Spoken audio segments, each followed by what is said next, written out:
What's up, everyone? Mr. NoobTube Gamer. Today we're playing Overwatch in 2024, Overwatch 2, whatever you want to call it. I don't even know.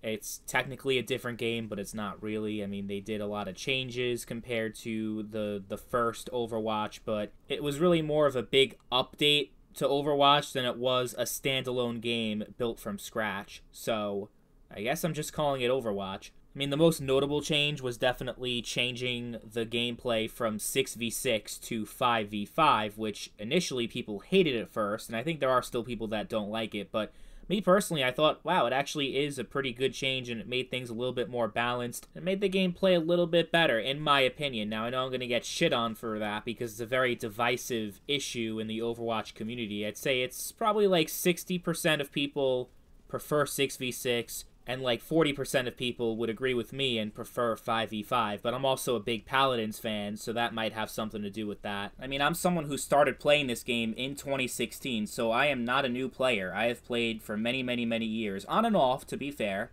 but still, I think I've played the game throughout its entire life cycle, and I can tell you Overwatch 2 is still Overwatch. Like, people are really like overreacting to Overwatch 2, saying, I paid for Overwatch 1, I want to play Overwatch 1, not Overwatch 2. It's the same fucking game, really. Have they added heroes and have they done balancing changes and done a whole bunch of stuff over the years? Yeah, but that's what they've been doing even before Overwatch 2 was a thing. That's the whole point of a live service game, is to keep changing it over time. You may not like some of the changes, but it's still the same core gameplay experience that it used to be, aside from the 5v5.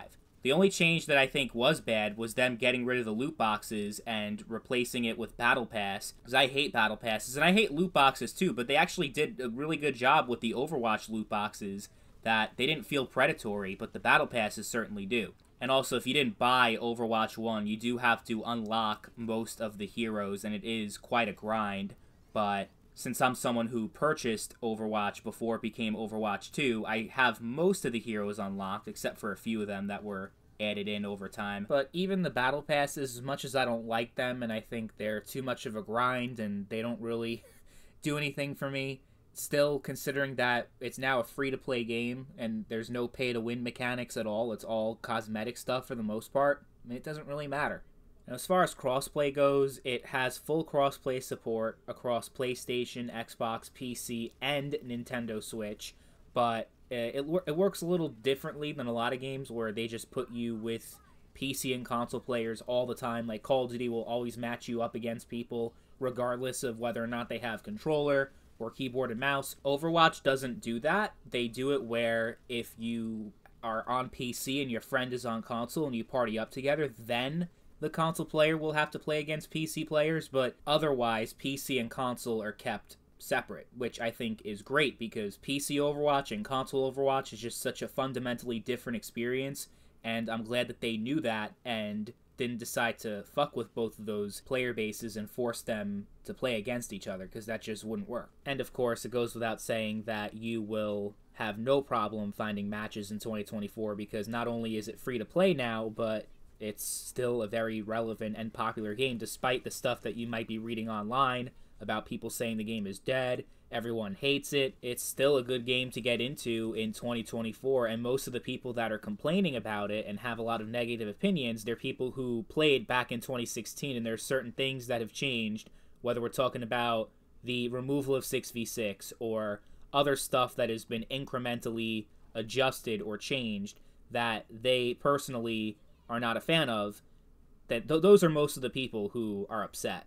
If you're a new player, then you're not going to really care about any of that. And I know that there are people in the ranked community that aren't a fan of the matchmaking for ranked and changes that they've made there, which personally doesn't affect me because I've never cared about the competitive scene. I always just play casual, unranked. So in that way, my experience will vary. And of course, there was also the co-op controversy, which also I didn't really care about either, because I didn't get the game for co-op, I got it for the PvP. But yeah, one of the big promises when they went to Overwatch 2 was that they're going to have this big story mode expansion, and it was going to be this huge thing, and they're like, oh yeah, no, actually we're not going to be doing that. So like, that was the main selling point, and they went back on it, so that was a pretty slimy move from them, admittedly. I'm not going to defend everything that Blizzard does and say that they're a great company, But I do still feel like most of the hate against Overwatch 2 is overblown. And, you know, as someone that first started playing this game on Xbox One back in the day when it first came out, I still have a shit ton of fun with Overwatch. And it's one of those things, you know, match typically lasts like 8 to 10 minutes. It's a nice game that you can just pick up, play a quick match or two, and just move on with your day. That's just how I see it. So yeah, I guess someone who's like really deep into it is going to feel differently, of course. But from my perspective, it still has a lot of value 8 years later, and it's definitely worth it. Especially if you have friends. It's a great game with teamwork and everything. So if you have a party of people that you can talk to and communicate with, that's definitely the best way to experience the game than if you're just going solo. But I play solo most of the time, and I still have a good time. But yeah, especially now that it's free to play, there's no reason not to give it a shot in 2024. Easily one of the greatest online multiplayer shooters to ever come out over the past decade, and that still holds true to this day.